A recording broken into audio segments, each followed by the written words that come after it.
본방송에서 제공하는 부동산 정보는 투자 판단에 대한 참고 자료입니다. 방송에서 제공하는 부동산 물건의 가치, 가격 상승 및 가격 하락에 대해서는 방송사에서 보장하지 않습니다. 본방송은 간접 광고가 포함되어 있으며 방송에서 나오는 부동산 정보는 출연자와 경제적 이해관계가 있을 수 있습니다. 투자에 유의하시길 바랍니다. 본방송의 제작진 및 출연진은 방송통신심의위원회 규정을 준수합니다. 네, 안녕하십니까. 송승연의 집담입니다. 거래 절벽을 넘어서 이제 빙하기를 맞은 우리나라 부동산 시장인데요. 수도권 아파트 매매 거래량이 반토막이 났고 또 집값 하락폭은 10년 만에 최대를 기록을 했습니다. 침체 가속이 붙은 부동산 시장을 진단하는 시간, 송승연의 집단에서 준비를 했습니다. 평소와 마찬가지로 정진욱 기자님 모셨고요. 또 오른쪽에는 윤지혜 R114 수석연구원 모셨습니다. 네, 안녕하세요. 반갑습니다. 안녕하세요. 네.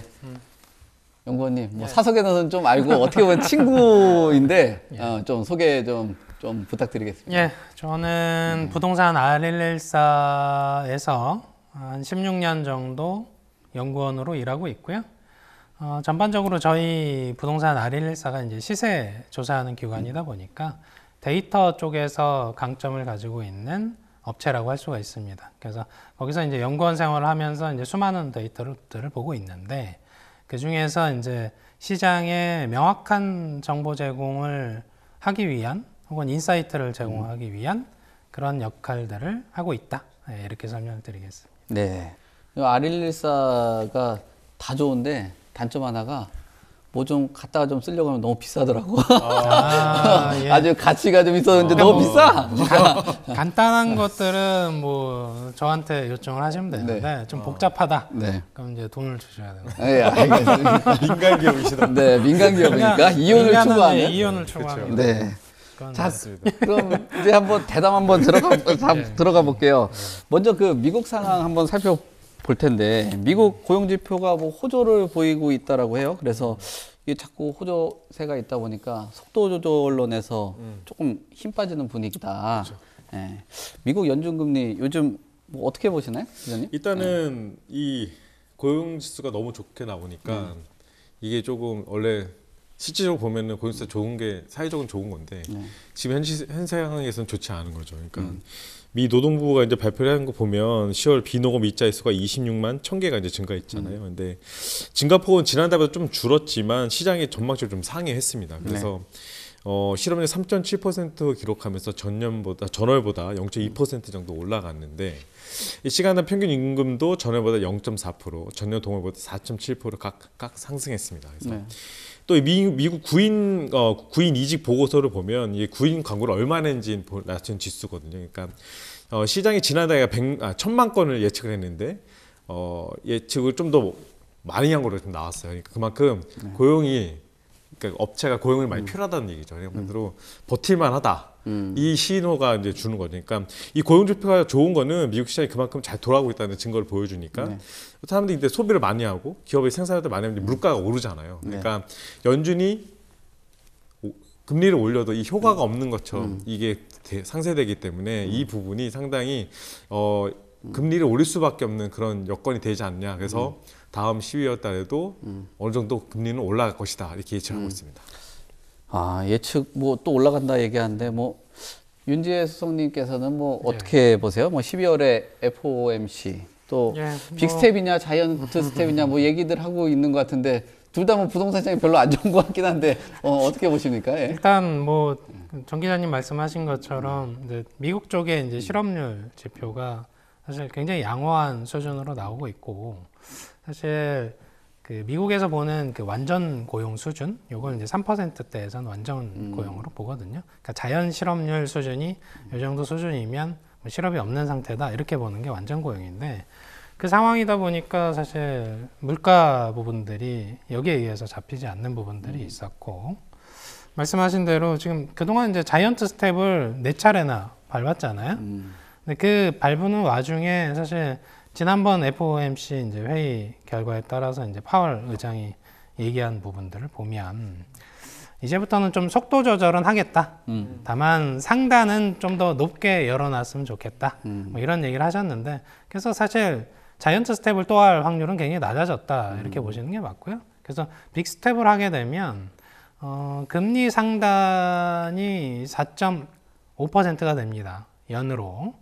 그러다 보니까 이게 원래 그 FOMC 회의하면 그 위원별로 점도표라는 것들을 하거든요. 맞아요. 하고 나면 거기에 이제 상단 기준의 평균이 지금 4.6 정도가 돼 있습니다.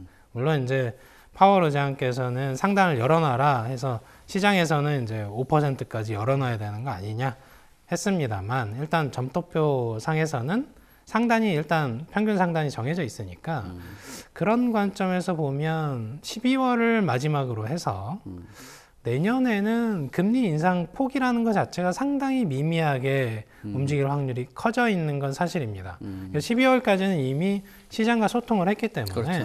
충격이 그렇게 크지는 않겠습니다만 내년 그 상단폭을 열어놓는다고 해도 사실은 내년에 올라가는 폭 자체는 올해에 비하면 상당히 미미하게 느껴질 확률이 크다 이렇게 평가를 할 수가 있고요. 그렇게 되면 사실 시장에서 체감하는 그 금리 인상기에 대한 끝이 언제쯤이냐 하는 부분들은 내년 상반기면 굉장히 구체적으로 인식이 될 수 있다는 거죠. 상단도 정해져 있고 올릴 수 있는 최대 폭도 이미 스케줄이 나오니까 거기에 따라서 이제 뭐 주거 시장 쪽에서 혹시 뭐 부동산 시장 쪽에서의 의사결정하는 데 있어서는 금리 요소는 상대적으로 올해보다는 조금 덜 작용할 확률도 있다 이렇게 보는 거죠. 근데 미국의 이제 물가라든지 고용 뭐 이쪽 괜찮다고 그랬잖아요. 네. 그러면은 뭐 시장 상황 아까 말씀하신 미국에선 긍정적이다라고 얘기를 하면 이거 고강도 긴축, 뭐 파월 의장 요즘 입만 다 쳐다보고 있는 상황에서는 이어갈 가능성도 있다라고 보는 시각들이 있는데 어떻게 뭐 예측이 되고 뭐 관측을 해볼 수가 있을까요? 어쨌든 이 시장 상황은 이제 10월달이니까 9월달까지는 물가나 이제 고용 시장이 좋다고 하는데 이제 최근에 뉴스를 보면은 메타가 이제 대규모 감축을 한다. 그리고 애플이나 이제 아마존도 고용하는 것을 멈춘다 이런 이렇게 더 이상 고용하지 않는다 이런 거 봤을 때는 이제 기업들도 이제 조금씩 긴축을 하고 있는 것 같아요. 그러니까 조금씩 움츠리기 시작하는 거죠. 그리고 어느 정도 이제 금리가 올라가는 부분 그리고 이 전쟁 상황이 언제 끝날지 모르는 이런 상황에서 과연 어느 정도까지 이게 멈춰질 것인가 그리고 파월은 계속 메시지를 보내잖아요. 그래서 이 고강도 긴축이 어느 정도는 계속 이어질 것 같기도 하고 그래서 이 상황을 좀 이렇게 전쟁이라는 것이 저도 군인이었었지만 이 전쟁사를 하다 보면 소령 출신. 네, 그렇습니다. 깨알 같은도 하여튼 하다 보면 이 전쟁이라는 게 되게 사선거에서 또 크게 일어나고 그리고 또 급속도로 끝나는 경우가 있거든요. 근데 지금 상황 봤을 때는 일단은 푸틴이나 이런 것들, 그러니까 최근에 ABCD 들어보셨어요? ABCD. A는 이제 미국 관련된 거, 그리고 B 같은 경우에는 영국발 관련된 거, C는 차이나 부동산, 그리고 D는 디벨롭, 그러니까 개발도상국 관련된, 그리고 E는 이제 유럽 가스 뭐 이런 것 쪽인데, 근데 이런 것들이 상황이 자꾸 이제 유동적이라는 거죠. 딱 언제까지 딱 될 거다 이렇게 하는 게 아니라 다 융합적으로 움직이는 거다 보니까 이 부분이 과연 미국 물가나 고용 시장만 보고서 결정할 수 있을 것이냐, 그러니까 여러 가지 전체의 상황을 보고서 결정할 부분인데, 하여튼 현재까지는 되게 암울한, 보이지 않는, 어쨌든 빛이 보이지 않는 그 터널을 걷고 있는 그런 느낌입니다. 빛이 안 보입니까? 어떻습니까? 아니 뭐 어차피 파월 의장께서 얘기하신 것처럼 사실 그분의 시각에 집중을 할 수밖에 없잖아요. 사실 그런 얘기들을 하셨어요. 뭐 경기 침체 일정 수준의 경기 침체는 감내하겠다. 그러니까 그만큼 이제 인플레이션과의 전쟁에서 그 승리 선언하는 부분들을 조기에 선언해서 실책하지 않겠다. 몇 번이나 강조를 했고요. 그래서 그러면 이제 결국은 인플레이션이 잡히는 걸 우리가 확인을 해야 되는데 뭐 미국도 그렇고 뭐 국내도 그렇고 20년 혹은 40년 사이에 최고 그 인플레이션 물가 상승을 봤잖아요. 근데 우리가 이제 경제학에서 볼 때 보통 이제 기저효과라는 것들을 많이 쓰잖아요. 그래서 올해가 40년 만에 최고치였기 때문에 내년엔 요 물가를 기반으로 한 새로운 물가 폭을 보게 됩니다. 근데 상대적으로 올해보다는 분명히 낮게 나올 확률이 커져 있어요. 그러다 보면 지금 이미 미국 쪽이 뭐 빅스텝 한 번 더 하면 상단이 4.5% 네. 수준까지 열리잖아요. 그러면 결국은 거기서 이제 속도 조절을 하기에 용이한 시장으로 변할 확률이 크다는 거죠. 그 긴축의 속도를 사실은 그 늦춰서 경기 침체가 오긴 옵니다만 짧게 끝나는 쪽에 대한 경제학자들의 의견이 아직은 더 많습니다. 그러니까 주가 되는 부분들은 이렇게 보시면 될 것 같아요. 대부분 이제 시장 전망을 할 때 가장 최근에 침체기랑 비교하는 부분들은 2008년이잖아요. 네. 그럼 2008년처럼 될 거다라는 의견은 경제학자들 사이에서 많지는 않습니다. 왜냐하면 그때부터 침체기를 거쳐오고 유럽 재정위기를 거치는 와중에서 이 부채에 대한 관리를 꾸준히 해오고 있었어요. 코인은 좀 별개긴 한데 그쪽은 좀 다른 얘기긴 한데 뭐 순식간에 뭐 50조가 사라지기도 하니까. 근데 그거는 이제 국소적으로 정리가 돼야 되는 부분들이고 이 부동산 쪽에서의 그 가계부채발 혹은 이런 부분들에 대한 것들은 사실은 꾸준히 관리를 해왔음에도 불구하고 국내 같은 경우는 가계부채 규모가 상당히 큰 국가에 해당되다 보니까 정부 차원에서의 그 대응들이 생각보다 빨라지는 국면에 있긴 해요. 그러니까 정부도 경착륙을 원하지는 않는다는 거죠. 그래서 이걸 연착륙으로 유도하기 위해서는 그만큼 그러니까 작용과 반작용입니다. 시장이 꺾이면 꺾일수록 정부의 규제 완화 속도가 빨라집니다. 네. 그러다 보면 이게 경착륙 갈 것도 연착륙하도록 유도할 수 있는 힘 정도는 정부가 있다는 거죠. 근데 그걸 이제 조기에 대응을 잘못한 게 최근에 이제 PF 네. 부실과 관련된 부분들인데 거기서 이제 정부가 체감한 게 있으니까 지금 국내가 좀 심한 게 미국 같은 경우는 가계부채에서 부동산이 차지하는 비중이 네. 한 40에서 50% 수준인데 국내는 70에서 80% 수준이라서 여기서 뭔가 문제가 생기기 시작하면 나라 경제 전체에 맞아. 미치는 영향이 상당하거든요. 네.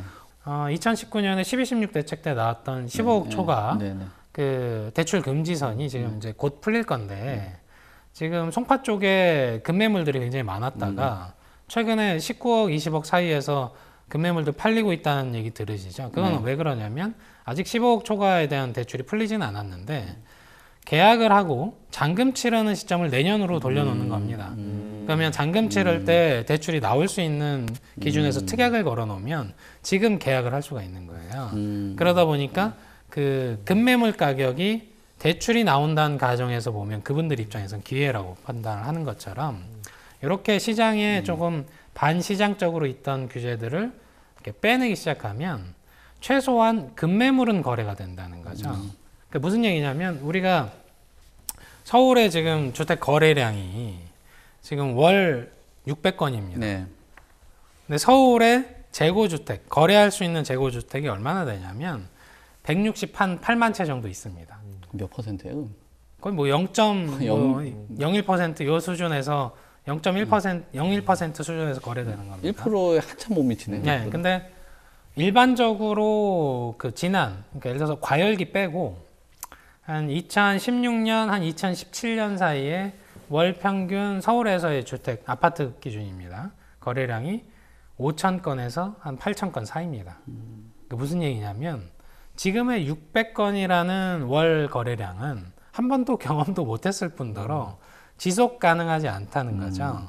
그러니까 이 상태로 한 앞으로 내년까지 600건만 꾸준히 거래되는 순간 인테리어 업체, 이사업체, 중개사무소 다 도산합니다. 그러니까 이 부분들은 거래량이 비정상적이라는 부분들은 지금 시장에 계신 분들이 다 인지를 하고 계시니까 네. 특정 시기에는 정상 거래는 될 수 있도록 순환을 시켜줘야 되거든요. 지금 돈맥경화라고 하는 형태들인데 그게 시장에서 적정한 의사결정, 그러니까 자기가 무주택자인데 1주택자가 되거나 내가 1주택자인데 갈아타려고 하시는 분들, 이런 분들은 투기꾼으로 볼 수는 없잖아요. 그런 거기서의 정상거래 부분들은 상당한 규제 완화가 필요한 상황이고 정부도 거기까지는 인지를 하고 있다 보니까 지금의 거래량보다는 늘어날 확률만 있다 정도로 해석을 하시는 게 훨씬 합리적이다. 네. 시장을 보실 때. 그래서 금매물 지금 최근에 한 20% 싼 금매물들이 이제 단지별로 있잖아요. 네. 그런 물건들은 정부가 이제 규제 완화되는 속도에 따라서 생각보다 빨리 거래될 여지도 있다 보는 거죠. 네. 전체적인 뭐 통계나 뭐 시장의 몇 년간의 그 트렌드 얘기해주고 뭐 실무적으로 접근해서 이런 사례들이 생길 수 있다라는 것까지 짚어주신 것 같아요. 근데 기존에 있었던 그 문재인 정부 때는 온 국민이 다 부동산 전문가였는데 요번 윤석열 정부 들어와서는 온 국민이 다 경제 전문가가 지금 되고 있는 그런 시국이거든요. 맞아요. 근데 지금 이 예측을 한번 해본다라면은 이제 금리 얘기 아까 하시고 뭐 대출 뭐 그 이제 15억을 넘어간다라면 이것도 또 상당 부분 변수인데 이제 뭐 금리 인상 멈추는 시기 뭐 완벽하게 맞출 수는 어렵겠지만 이전 어떤 변수가 그 큰 변화가 없다라고 봤을 때 그 멈추는 시점이라든지 뭐 이런 것들이나 예상되는 금리 상단 이 정도가 그냥 뭐 보수적으로 하셔도 되고 좀 공격적으로 이야기를 해주셔도 되는데 뭐 어떻게 보십니까? 그러니까 미국 같은 경우는 연말에 이제 빅스텝 하면 상단이 4.5%가 되는 거잖아요. 그러면 거의 상단에 근접했다라고 보시는 게 맞을 것 같고 국내는 지금 한참 따라가야 되니까.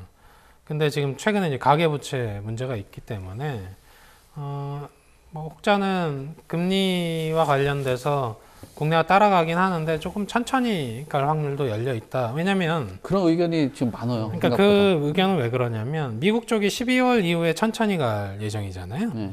그러면 한국은행도 미국을 물론 따라가야 되긴 하는데 벌어지긴 벌어집니다만 천천히 간다는 게 확정이 되잖아요. 그 순간 한국은행도 여지가 생긴다는 거죠.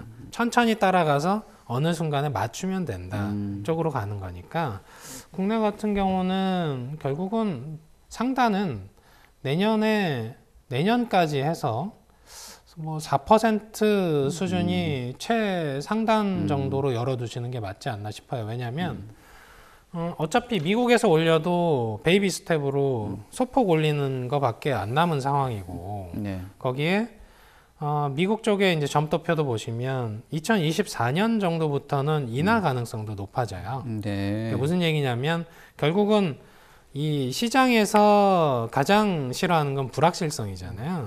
근데 금리와 관련된 부분이 올해 12월을 기점으로 해서 그 가이드가 확실해진다는 거죠. 지금까지는 그 인플레이션을 잡기 위해서 난 최선을 다할 거고 그 인플레이션을 잡기 위해서 상단을 어디까지라고 열어놓지 않겠어라고 했다면 내년부터는 물가가 일정 수준 잡히기 시작하면서 상단에 대한 가이드가 좀 더 명확해진다는 거죠.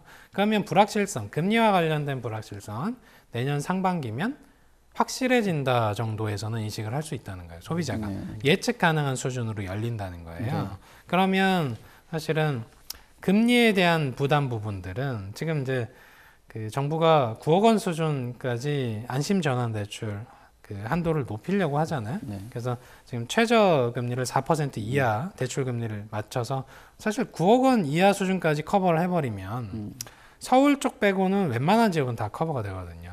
그렇죠. 그러면 사실 그 가계의 그 금리에서 부담이신 특히 1주택자 같은 경우는 요 안심전환 대출을 통해서 고정금리로 전환이 되는 거니까 거기서 자연스럽게 넘어가실 수 있는 분들도 생긴다는 거예요. 자, 지금 뭐 아까 좀 전에도 미국의 기준금리 또 우리나라는 뭐 이제 기준금리 기준으로 해서 한 4% 정도까지 도달할 가능성이 있다라고 말씀을 주신 것 같은데 이제 기준 말고 시장에서 유통되는 그 금리는 지금 어느 정도 수준까지 올라왔습니까? 일단은 은행권에 따르면 일단 KB국민이나 신한하나 우리등 이제 4대 시중은행 주담대 금리가 이제 4일 기준으로 해서 변동형이 연 5.16에서 7.646 그리고 혼합 근데 고정형이 5.35에서 7.374 그 상당히 10% 중반 육박하거나 이미 훌쩍을 넘어섰죠. 그리고 어쨌든 이 연준이 이제 올릴 것으로 보니까 이제 어쨌든 한국하고 미국의 기준금리 차이 1% 벌어졌으니까 한국도 24일 날 이제 금융통화위원회 열어서 기준금리 추가 올릴 것으로 예상이 됩니다. 그래서 10월에서 이번에 두 번 연속 비스텝, 그러니까 0.5% 이상 밟을 가능성이 상당히 높은데요. 일단은 이렇게 되면은 이제 기준금리 시장금리 추가 인상률이 고사를 받으니까 주담보 최고금리가 연 8%를 수준 얻게 되면서.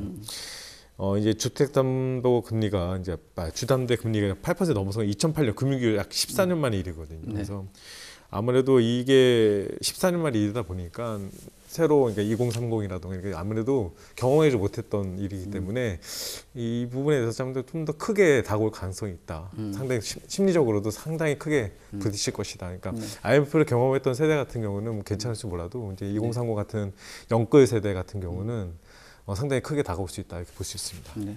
14년 만에 8% 얘기하시는데 네. 이렇게 되고 또 경험해보지 못했다라고 이런 얘기를 하고 계시는데 어떻게 보면 뭐 굉장히 직접적인 건 아니어도 간접적으로 경험 뭐 한 세대가 될 수 있잖아요. 그러면 어떤 뭐 보시기에는 어떻습니까? 이제 패닉 셀링까지도 이어질 수 있겠다라는 얘기들도 나오고 있는데 뭐 가능성이라든지 뭐 어떻게 보십니까? 그러니까 그 패닉 셀링의 대상이 누구냐에 따라서 틀린 건데요. 그 최근 한 1, 2년 사이에 영끌하신 분들은 대다수가 1주택자입니다. 그래서 아까 설명드린 것처럼 어떤 의사결정, 주택에 대한 의사결정, 특히 1주택이 되거나 뭐 전세를 끼고 갭 투자를 하셨거나 이런 분들 중에 사실은 부채 수준이 과도하신 분들은 금리랑 사실 상관이 없어요. 설사 4%대의 대출을 받았다고 해도 애초에 무리가 되는 대출을 한 분들을 가정을 하면 당연히 팔아야죠. 본인 소득에서 감당이 안 되니까. 근데 반면에 아까 설명드린 것처럼 이 주거라는 부분들은 의사결정에 대한 거를 사실은 3년 뒤에 이 주택에 대한 가격 혹은 5년 뒤, 10년 뒤의 가격이 이거보다 올라 있을 거냐 안 올라 있을 거냐를 더 중시합니다. 그러다 보니까 당장 가격이 꺾이고 뭐 이런 부분에서 추가되는 이자 비용이 본인 소득에서 감당이 되시는 분들은 쉽게 정리하진 않아요.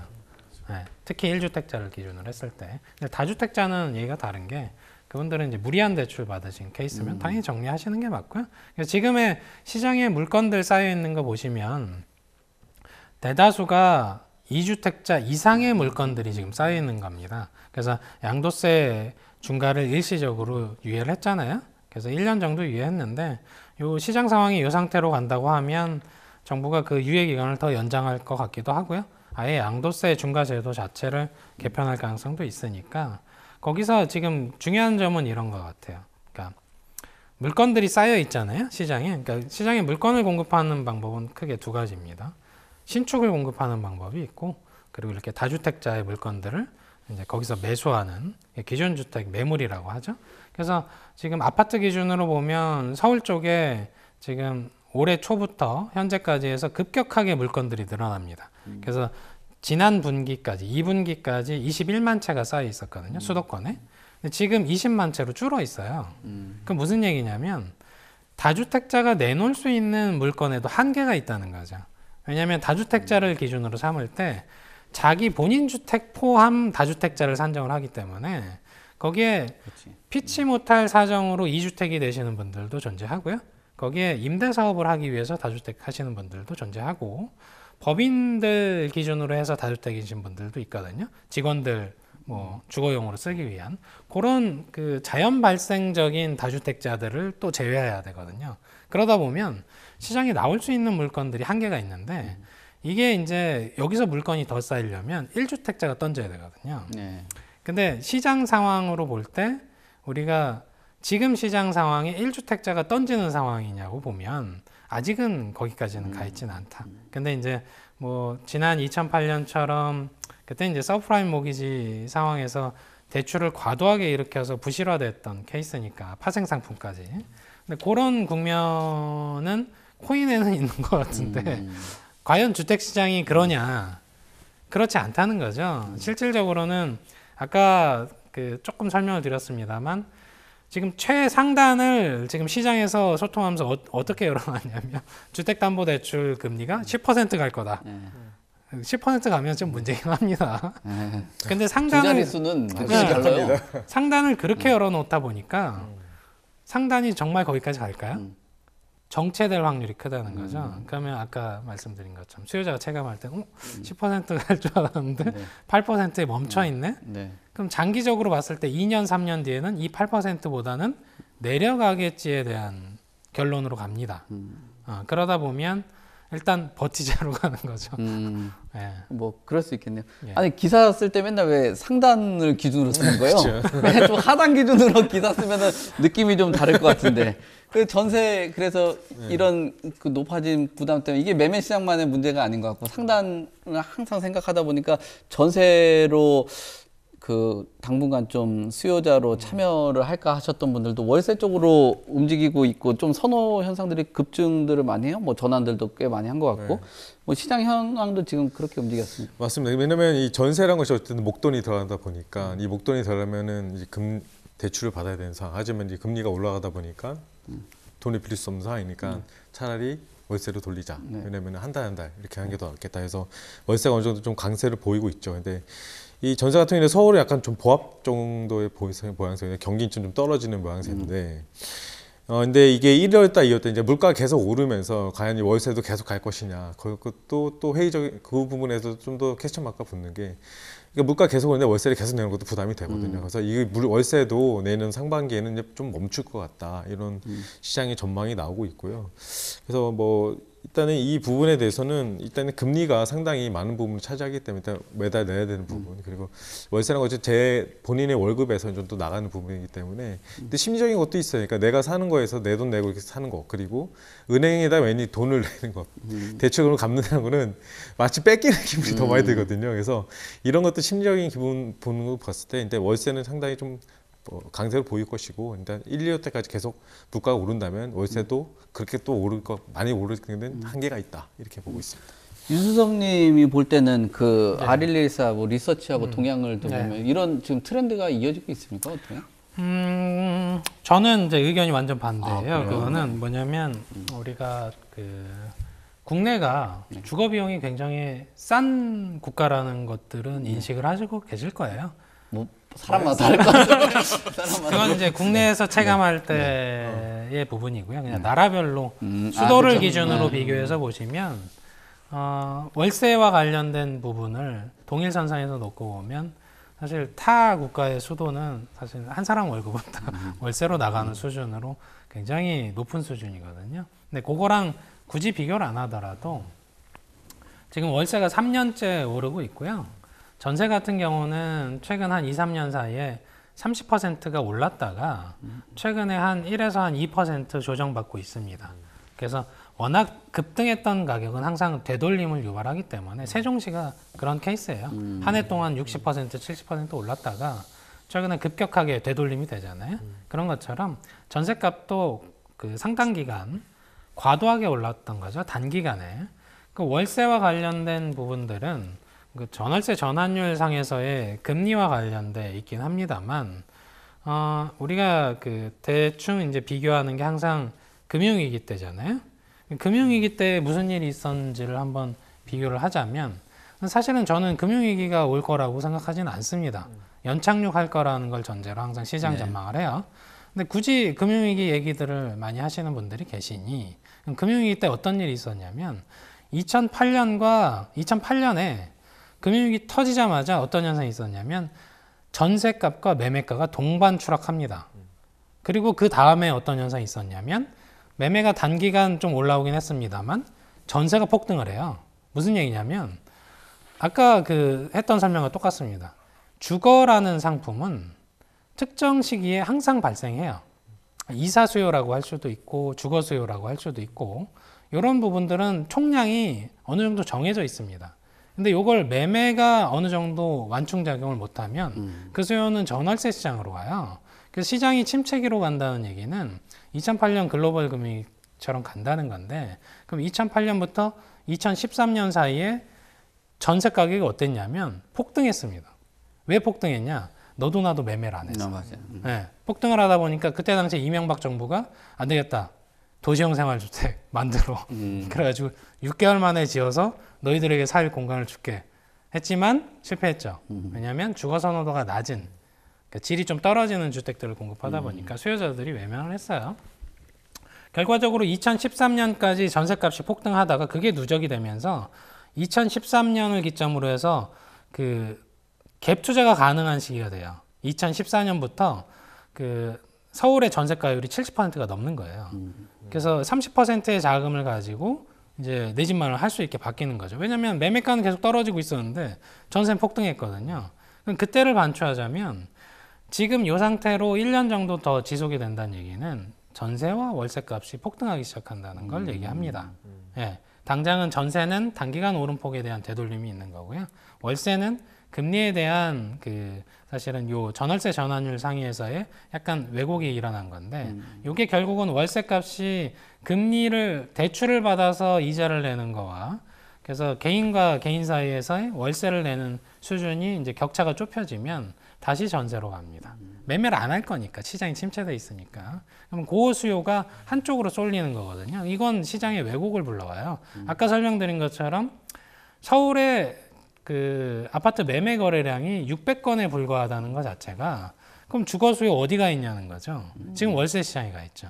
그럼 내년엔 어디로 갈까요? 시장이 침체되면 전세로 가는 겁니다. 그러니까 전세 아니면 월세로 가는 거예요. 그러니까 주거라는 건 선택지가 딱 두 가지입니다.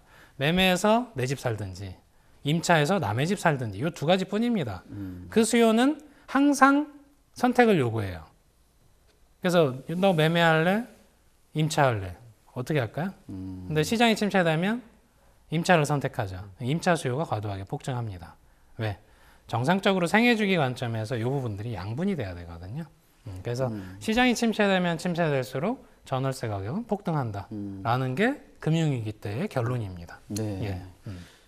아니 그래도 지금 뭐 이제 매매다, 전세다, 월세다 얘기하고 나중에 다시 전세로 수요자들이 몰릴 수 있다라고 해도 지금 당장은 이 월세에 대한 그 부담감이 늘고 있는 상황이에요. 그래서 지금 11차 비상경제 민생대책 회의에서도 뭐 여러 얘기가 나왔는데 월세 관련된 정책은 없었단 말이에요.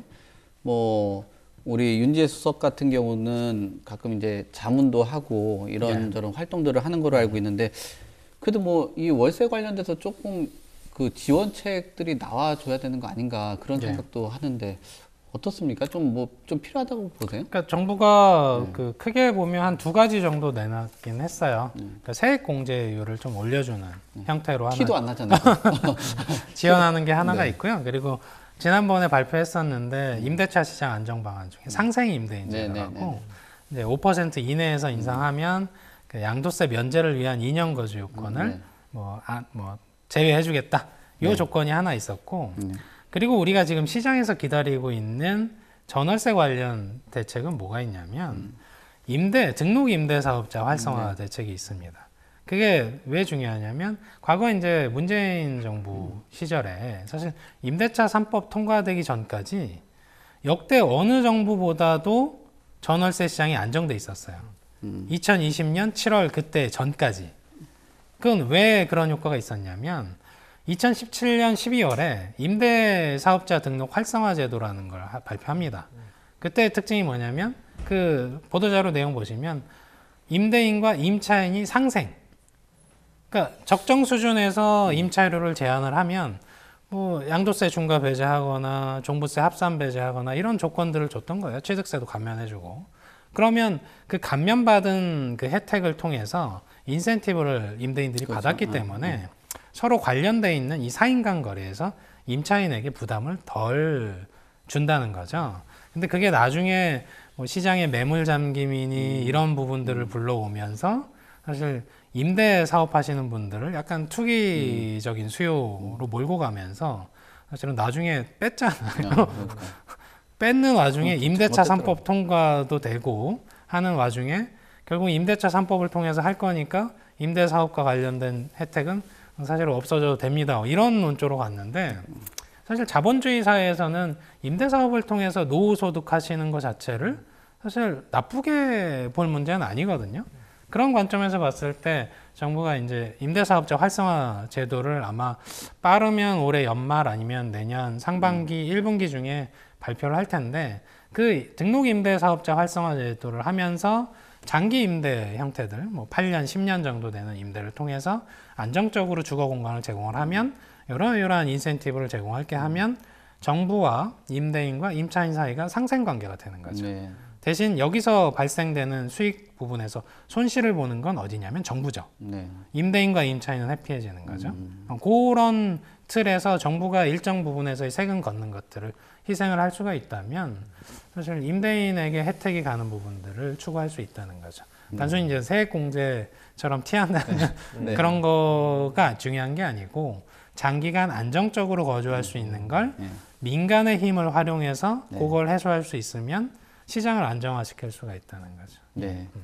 그러니까 사실 임대 시장 같은 경우는 이렇게 글쎄요, 뭐 특히 임대 시장뿐만 아니라 이 주거 시장 자체가 단기간의 그런 처방이 굉장히 위험한 그런 대책인 것 같아요. 근데 이런 것들이 아까 뭐 집도 그렇고 또 이런 임대 사업자들도 있고 해야지 또 건설업계도 사실상 어느 정도 돌아가기도 하거든요. 왜냐하면은 일정 그런 뭐 노후를 준비하시는 분들이 주택을 좀 매입을 해서 어떤 운영을 하면서 일정하게 소득을 안정적으로 취득하는 게 좋은데, 근데 그 안에서는 지금 또 걱정을 하는 게 이게 전체적으로 잘 안 돌아가다 보니까 뭐 수요를 거의 뭐 억제가 다 된 상황이라 미분양 물량들이 지금 늘고 있단 말이에요. 지금 이게 단순한 문제가 아니라 이런 것들이 지방 넘어서 점점 미분양 관련된 게 이게 북상한다라고 아까도 표현했는데 계속 북상을 하면서 지방에서 수도권까지도 이어지고 있는데 지금 건설업계 뭐 소위 그 찌라시라고 하는 것도 돌고 있는데 지금 부도 위기, 뭐 위험, 뭐 이런 것들도 좀 저도 받아보긴 했어요. 지금 현재 상황 좀 위태롭긴 한 그런 상황이죠. 네, 좀 보니까 청약 계약도 포기하는 것도 많고 지금 이제 매수 시장이 워낙 죽어다 보니까 집 사면 큰일 난다. 이제 이것들이 네, 서민대층에서 이제 쫙 퍼져 있다 보니까 실제로 보면 의왕의 인덕연 자이 SK뷰 같은 경우에는 무순위 청약을 통장 없이 하는 거잖아요. 근데 508가구 모집했는데 6명이 신청했어요. 그래서 그 정도로 어느 정도 많이 무너진 상황인데 이 미분양이 되면 결국에는 이 PF 쪽에 이제 문제가 되잖아요. 과연 건설사들에서 이제 돈을 어쨌든 확보를 해야 되는데 그러면은 이 PF를 끼고 있는 은행들까지 이제 본인들이 손해를 보면 안 되니까 이 부분까지 이제 어떻게 해야 될 것이냐. 그래서 이것이 아마 내년 상반기 쪽에는 어떤 파급 효과가 갈 것인가에 대해서 상당히 한켠의 의견에서는 상당히 큰 문제가 될 것이다. 라고 얘기를 하고, 한편에는 그러면 이 PF를 막기 위해서는 한국은행이 움직여야 되는데 이 한국은행이 과연 어느 선까지 어떻게 할 것이냐. 그러면은 지금 어쨌든 이 돈줄을 죄야 되는 입장에서 그리고 그러면 한국은행이 끼어들면 이것이 또 반대적인 현상이 일어나는 거기 때문에 한국은행이 어느 정도까지 어느 수준까지 할 것이냐는 것 때문에 기업들이 그거에 대한 촉각을 하고 있는 건데 이게 또 어떻게 보면 이 채권 시장하고도 연결돼 있어요. 그러니까 이 레고랜드죠. 네. 이거 관련돼서 이 채권 시장이 불안정하다 보니까 이제 여기까지도 오는 거죠. 그러니까 회사채를 발행할 수 없는 경우 그리고 또 실제로 보면 한국전력 같은 경우는 회사채를 발행하는데 상당히 많은 그러니까 연 5%나 이렇게 주는 이 회사를 거의 채권 시장에 거의 한국전력이 많이 흡수하다 보니까 이 되게 왜곡되는 채권 시장에서 또 이 악순환의 반복이다 보니까 이 PF를 과연 이 어떻게 이제 해결할 것인가 또 이 정부의 큰 하나의 산이라고 보고 있습니다. 네, 정말 위기감이 엄청 높아지고 있는 그런 상황이라서 이 미분양 사태가 어떻게 보면은 야 쟤네들 뭐 돈 많이 벌었으니까 좀 지금 미분양 나서 좀 해야 되는 거 아니야 뭐 그런 얘기들도 할 수 있는데 이게 단순한 그런 문제는 아니거든요. 아까 얘기한 것처럼 금융시장도 있고 그 지역 전체적으로 봤을 때 또 아까 연쇄적으로 부동산 산업 자체의 흔들림도 있기 때문에 좀 막아야 된다라는 의견들도 뭐 이 부동산 산업에 조금 연관성이 있는 사람들은 되게 심각하게 받아들이고 있는 상황이거든요. 그래서 지금 취득세에 대한 감면까지도 이야기가 나오고 있는데 저는 근데 이게 단순히 그 미분양 막기 위해서가 아니라 거래세를 낮춰주는 게 이게 사실상 어떤 뭐랄까요, 뭐 글로벌 스탠다드에 가까운 그런 상황이고 그 전에도 뭐 여건도 야건도 이거에 대해서는 의견이 합의가 어느 정도 된 거로 알고 있는데 미분양 사태를 막기 위해서 취득세 감면 이쪽 그 카드가 나올 것으로 보여집니까? 그러니까 취득세의 감면 논의는 시기상조고요. 네. 중과 배제부터 해야죠. 그렇게 되는 그렇죠. 거죠. 지금 순서가. 중과하고 네. 이제 다주택자 중심으로 중과하고 있었는데 네. 다만 이제 순서가 있습니다. 우리가 시장을 사실 그 윤석열 정부는 민간 자율성을 강조하는 정부예요. 그러면 시장에 뭐 잘못된 규제들을 빼내서 정상화시키려는 의지들을 가지고 있는데 일단 정상화시키고 나서도 문제가 생기면 정부가 개입을 해야죠. 근데 그 관점에서 보면 지금 필요한 건 미분양을 해소하기 위해서는 규제 지역에서 빼냈는데도 미분양이다. 그러면 건설사가 할인을 해야죠. 깎아줘야죠. 왜냐하면 경쟁력 있는 상품들은 규제 지역을 빼냈을 때 팔립니다. 금융위기만 아니라면.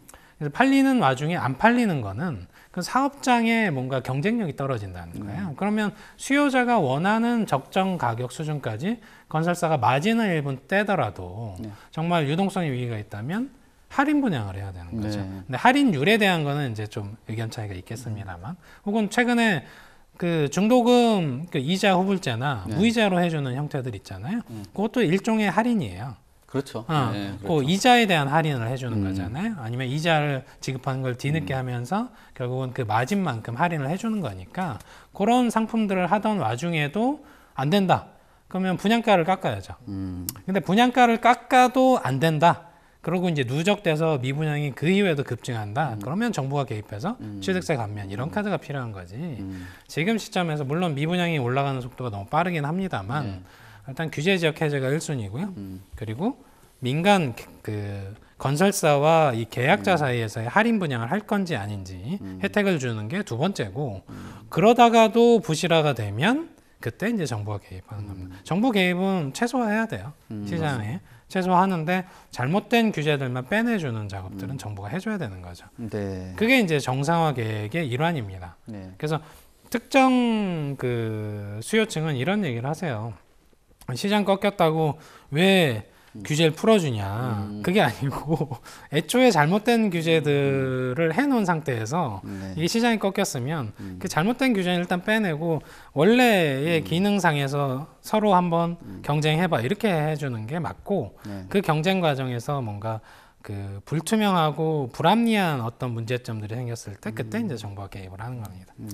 그냥 조금 집을 살려고 하신 분들은 그냥 그런 것 같아요. 그러니까 정부가 좀 더 강하게 집을 내놓을 수 있게 그렇게 하는 거 원하는 것 같고, 집을 갖고 계신 분들은 이거 너무 많이 비정상적인 것을 풀어둔 것이 맞고, 그 민주주의 국가잖아요. 나라 그 시장에 개입하는 것 자체가 어느 정도의 너무 개입을 하다 보면 불합리한 게 있고, 전 정부들이 20건이 넘는 그 정책을 계속 하는 것도 문제가 있으면은 다시 저는 그 상황에서 혹시 역으로 갔었으면 어떻게 됐을까라는 생각도 한번 해봤었거든요. 그러니까 시장에 너무 많은 거 개입을 하다 보면 그 문제가 있기 때문에 지금 집을 갖고 있는 사람들은 또 혹 전에 이런 얘기를 해요. 그러니까 국가부도의 날 있잖아요. 그런 영화를 상기를 하면서 난 절대 나를 믿지 않는다.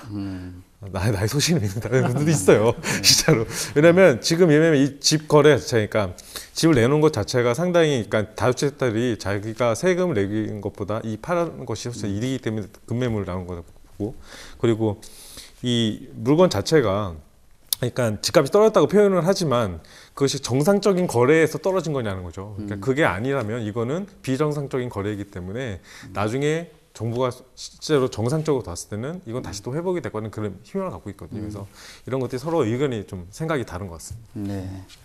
그러니까 어떻게 보면은 정부가 너무 많이 개입을 해놔서 그걸 또 겹겹이 해놓은 규제를 풀어나가는 그 과정도 상당히 시장에서 혼란스러운 그런 상황이 혼란도 많고요. 네. 국회가 그렇죠. 예, 그렇습니다. 이게 말을 안 할 수가 없는 이 포인트가, 왜냐면 어쨌든 이 정권이 문재인 정부 시절에 부동산에 의해 어쨌든 그 민심이 폭발해서 80% 넘는 윤석열 정부를 되돌려줄 거라고 그러는데, 여기 정부에서 마쳐 물론 외부적인 요인도 있지만 만약에 그걸 정상적으로 했을 때 만약에 또 다른 역풍이 올 수 있는 그런 문제도 고려하겠죠. 우리는 여기까지 방송 끝나고 추가적으로 이야기 하도록 하시죠. 오늘 관련돼서 금리 관련된 이야기부터 해서 전월세, 그다음에 미분양에 대한 그 심각성에 대해서 이야기를 했습니다. 그 시장에서 뭐 겹겹이 쌓여 있는 규제 관련돼서 보는 시각에 따라서 좀 다르긴 하겠지만 그래도 좀 과도한 규제는 소위 말하는 그 정상화 과정을 거치는 게 좀 맞지 않겠냐라는 의견들 같이 한번 나눠봤습니다. 이상으로 송승연의 집담 마무리하도록 하겠습니다. 오늘 뭐 굉장히 디테일한 이야기하고 뭐 조금 더 거시적인 이야기까지 잘 나눠봤습니다. 오늘 출연해 주셔서 감사합니다. 네, 감사합니다. 감사합니다. 네, 오늘도 뭐 부동산 시장에 대해서 아주 인사이트 있는 이야기 나눠봤습니다. 정말 뭐 급격하게 변하고 있는 긴축의 그 시대 속에 우리가 놓여져 있습니다. 오늘도 뭐 부동산 소식을 잘 다뤄봤고요. 앞으로도 새로운 소식을 통해서 찾아오도록 하겠습니다. 시청해 주셔서 감사합니다.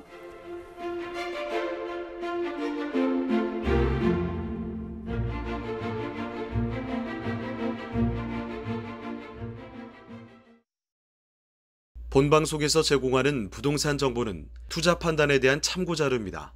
방송에서 제공하는 부동산 물건의 가치, 가격 상승 및 가격 하락에 대해서는 방송사에서 보장하지 않습니다. 본방송은 간접 광고가 포함되어 있으며 방송에서 나오는 부동산 정보는 출연자와 경제적 이해관계가 있을 수 있습니다. 투자에 유의하시길 바랍니다. 본방송의 제작진 및 출연진은 방송통신심의위원회 규정을 준수합니다.